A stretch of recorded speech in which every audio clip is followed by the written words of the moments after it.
One of the things that I learned early in life, and reason why I show y'all my investments and I show y'all the stocks that I'm buying and all of this other type of stuff, right, is because I don't like when people give y'all advice and say do something and they haven't done it or they're not living it.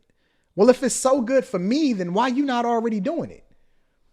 And that's the importance of receipts, is because so many people for so long have led you astray and giving you information that does not help you.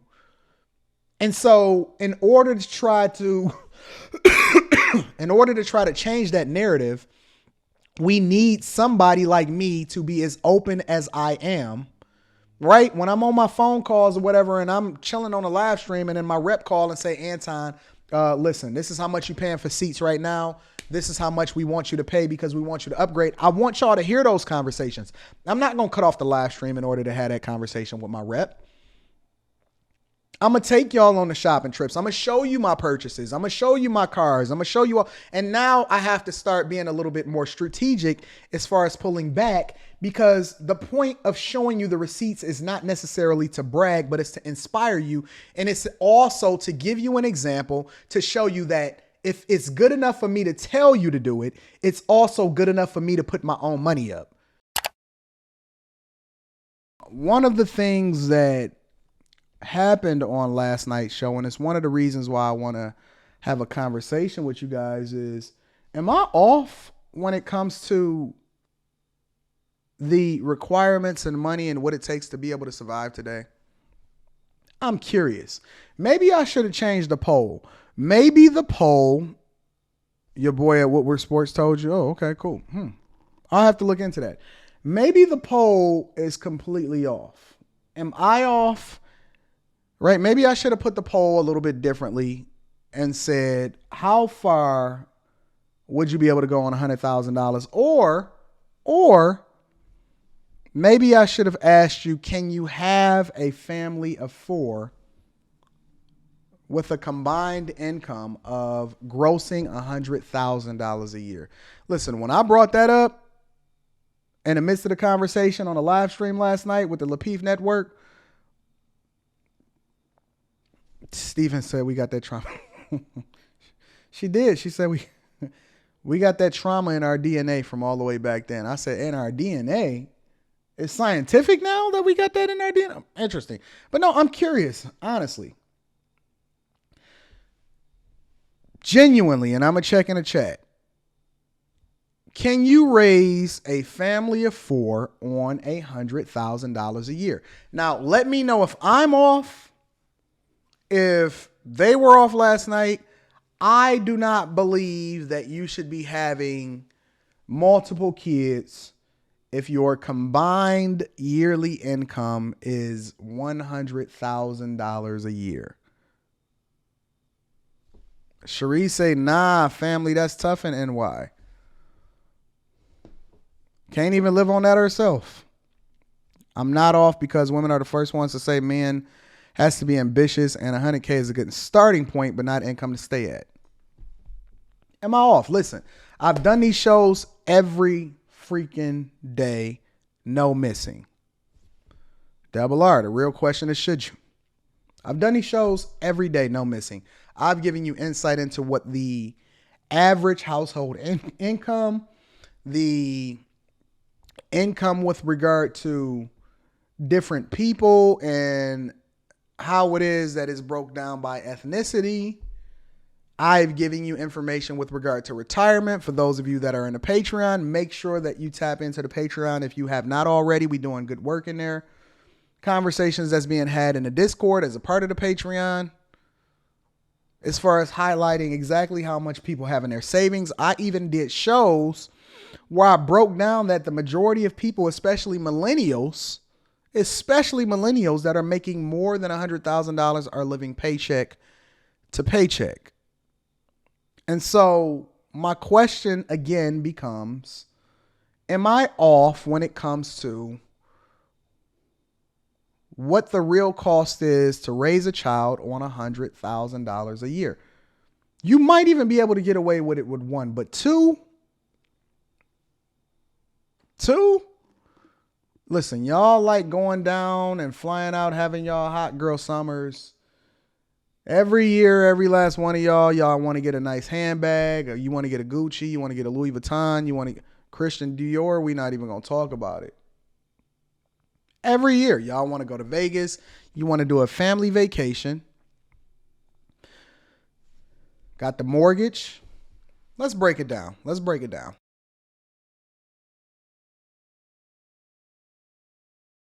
Cough is still there, so I got to make sure I mute. But let's break it down. Brand says, are we talking Dallas, Chicago, LA dollars? We talking about it all. I'm talking about up and down across the board in the United States. You know, I read that Boise, Idaho is one of the, I think the second most, Boise, Idaho, is it Idaho? Is the second most growing as far as the least affordable places to live. Service USA says checking in and taking notes, get the likes up. Let me go get a water while y'all think about that for a minute. Let me get a water. Thanks, Service USA. Let me get a water.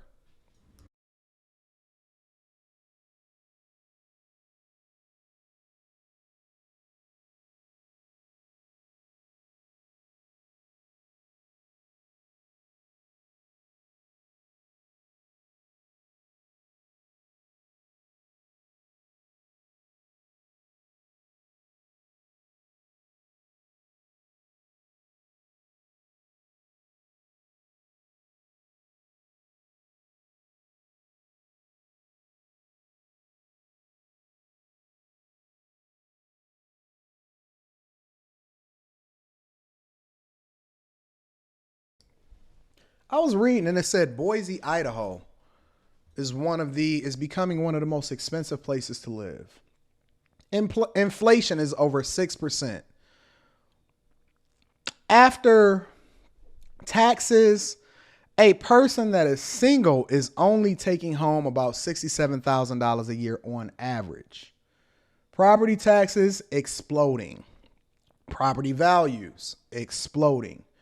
The average person from top to bottom has only about $65,000 in retirement savings, meaning that they're going to be largely dependent on Social Security, which is the federal government, basically, right? They're going to be largely dependent on the federal government for Medicaid in order to be able to take care of their health care coverage. Because listen, in the grand scheme of things, look, if you're just talking about living every single day, hoping that you don't get laid off and all of that, right? Because we're talking about putting up money and investing in order to make sure that you got a significant amount of savings. Just in case anything happens, you got at least 6 months to be able to live off of, and then you got to hustle until you get your next job. We talking about car insurance. A lot of y'all is driving around without no car insurance.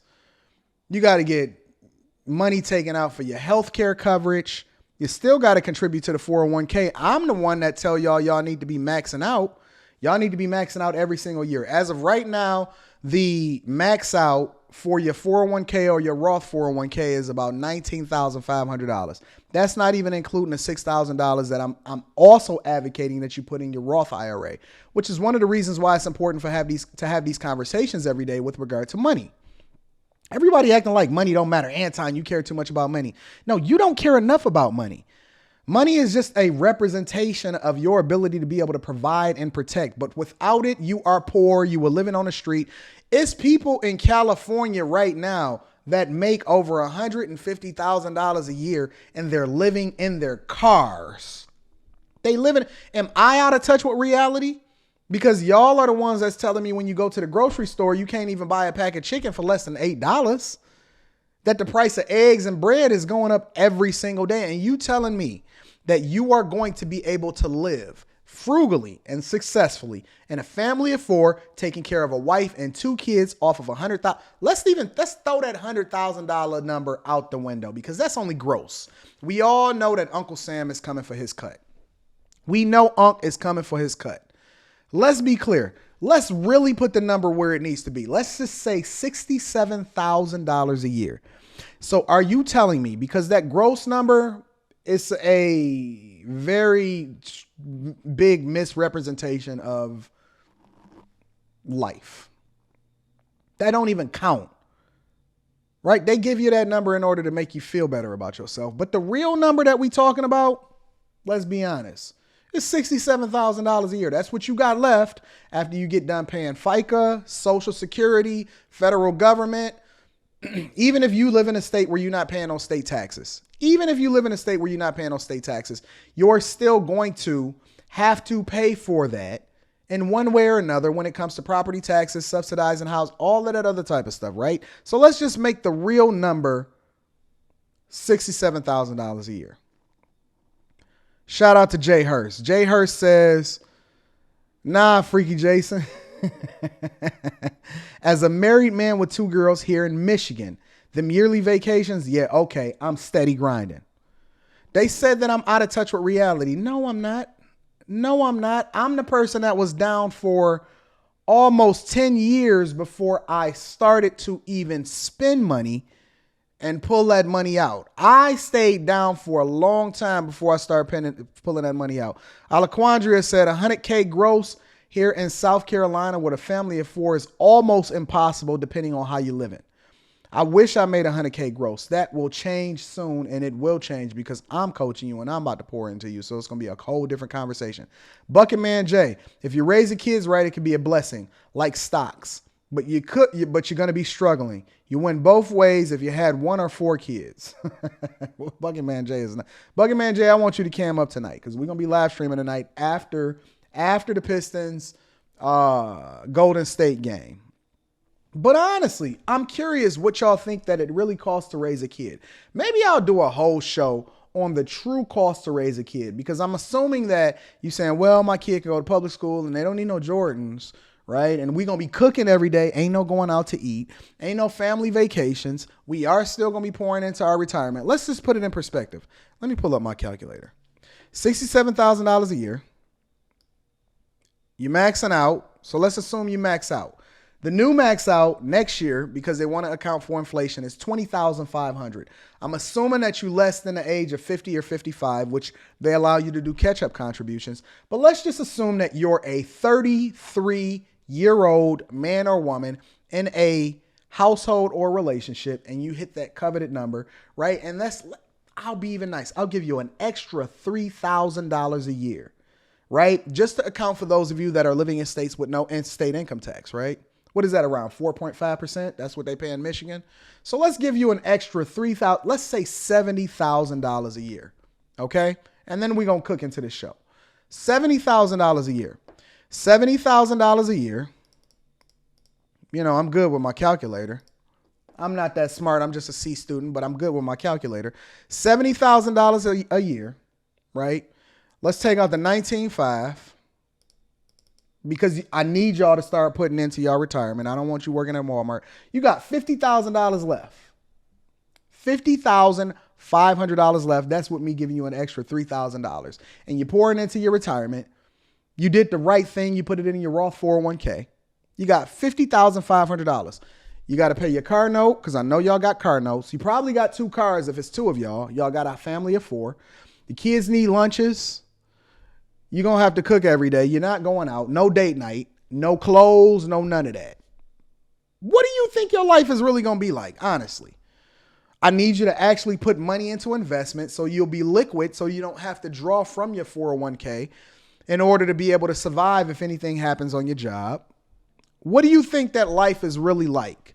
Honestly. Now, also throw into the equation that the average household income is somewhere, around $50,000, a little bit more than $50,000. And you got to pay taxes on that junk. And you got inflation.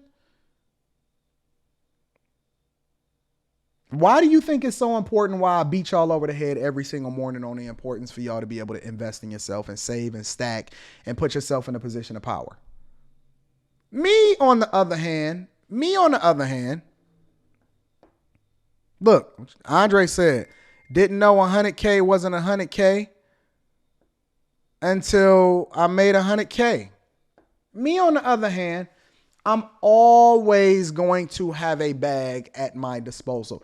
Let's assume for the sake of conversation that every business that I'm ever invested in and every stock that I have, and I lose every single real estate property and everything, right? Let's just assume that I'm making no money whatsoever. I am always going to be able to go and get $250,000, even from just going to get a job. At the very least, I'm going to get $250,000. I'm always going to be up forever. I have a skill set. I have a background that is always going to be needed and coveted with regard to the direction that the economy is going and what's going to be required from people. Always. I'm never going to have to look for a job. My LinkedIn is absolutely insane with people trying to get me to work at their companies. I'm not ever worried about money ever again in my entire life. I want you to get there. I max out every single year. Every year that I'm working, I'm going to max out. Every year. I only went 1 year without working. Quit my job in 2019. Took some time off, said, you know what? I don't feel like doing this anymore. Late to 2021, we back in the bag. I only had 1 year. I am killing this. Absolutely destroying it in every way, shape, and form. My wife, my daughter, I got life insurance. One of the reasons why I went back to work in the first place is because all of the beautiful benefits. I ain't got to pay for my own healthcare coverage no more. Can continue to fund and put money into that Fidelity account. Life insurance is absolutely insane. Do you know? Let me tell you what one of the benefits that I have.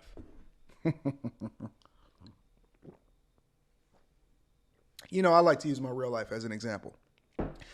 Do you know that even with the amount of money that I make, right?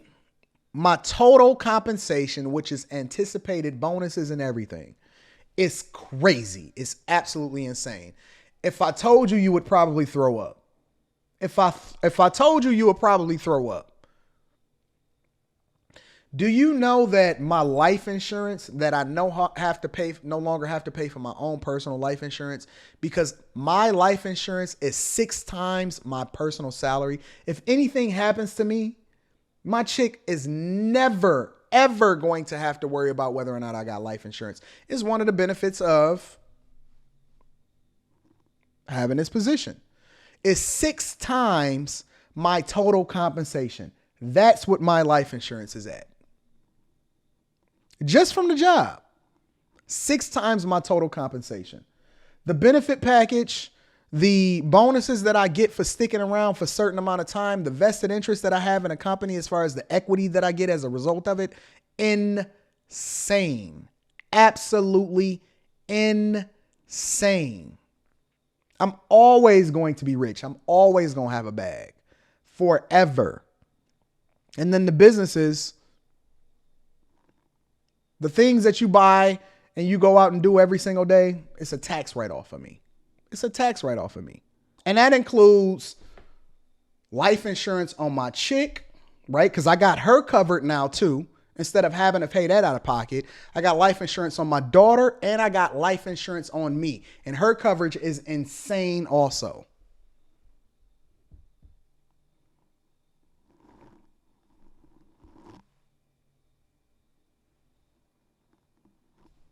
We got to do better. We got to make some changes. We got to make some adjustments. We got to get better when it comes to, he said, I'm the receipt legend. We got to do better. We have to do better with regard to, no. Listen. I know that people want me to keep all of my business and my receipts together and all of that and say, Anton, don't whatever. Don't show it all. But I have to.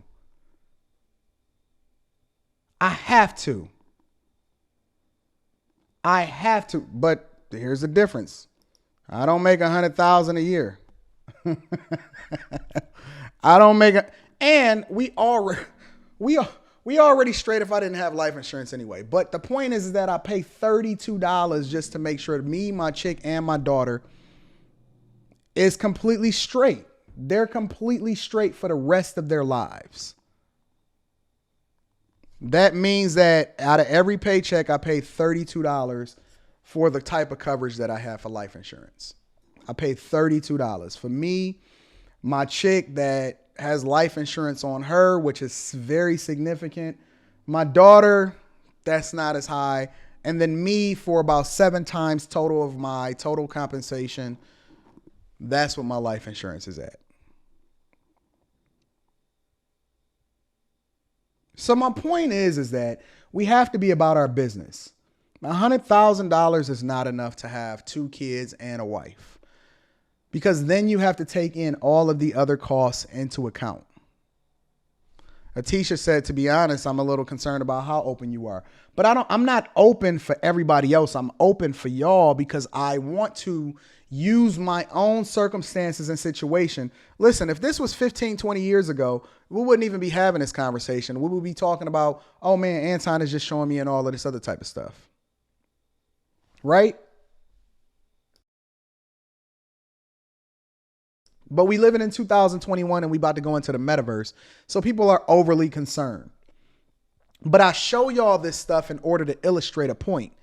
Because one of the things that I learned early in life, and reason why I show y'all my investments and I show y'all the stocks that I'm buying and all of this other type of stuff, right, is because I don't like when people give y'all advice and say do something and they haven't done it or they're not living it. Well, if it's so good for me, then why you not already doing it? And that's the importance of receipts, is because so many people for so long have led you astray and giving you information that does not help you. And so in order to try to change that narrative, we need somebody like me to be as open as I am, right? When I'm on my phone calls or whatever, and I'm chilling on a live stream and then my rep call and say, Anton, listen, this is how much you're paying for seats right now. This is how much we want you to pay because we want you to upgrade. I want y'all to hear those conversations. I'm not going to cut off the live stream in order to have that conversation with my rep. I'm going to take y'all on the shopping trips. I'm going to show you my purchases. I'm going to show you my cars. I'm going to show you all. And now I have to start being a little bit more strategic as far as pulling back, because the point of showing you the receipts is not necessarily to brag, but it's to inspire you. And it's also to give you an example to show you that if it's good enough for me to tell you to do it, it's also good enough for me to put my own money up.